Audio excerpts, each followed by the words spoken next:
यास उड़ीसा और मगरबी बंगाल से होकर गुजर गया, लेकिन अपने पीछे तबाही छोड़ गया।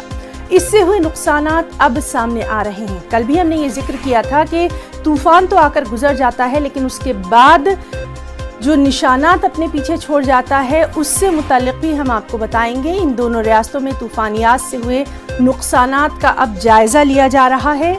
उड़ीसा में 6 से ज़्यादा अजला तूफान से मुतासिर हैं, जबकि मगरबी बंगाल के 5 अजला हुगली, मशरक़ी मिदनापुर, हावड़ा और शुमाली और जुनूबी 24 परगना पर तूफान का असर दिखाई दिया। उड़ीसा के 128 गांव ज़ेरे आब आ गए हैं। बालासोर में सबसे ज्यादा तबाही देखी जा रही है। दरख्त जड़ों से उखड़ गए हैं। बिजली के खंभे सड़कों पर दिखाई दे रहे हैं। इसकी वजह से कई इलाकों में बिजली की सप्लाई मुनक़ते होकर रह गई है। बहाली की जल्द से जल्द कोशिशें की जा रही हैं। वज़ीर आला नवीन पटनायक ने इसकी हिदायत दी है। तूफान यास का असर आज बिहार और झारखंड में भी दिखाई दे रहा है। झारखंड के कुछ इलाकों में बारिश हो रही है। बिहार में भी पटना और नालंदा में तेज हवाओं के साथ मूसलाधार बारिश है।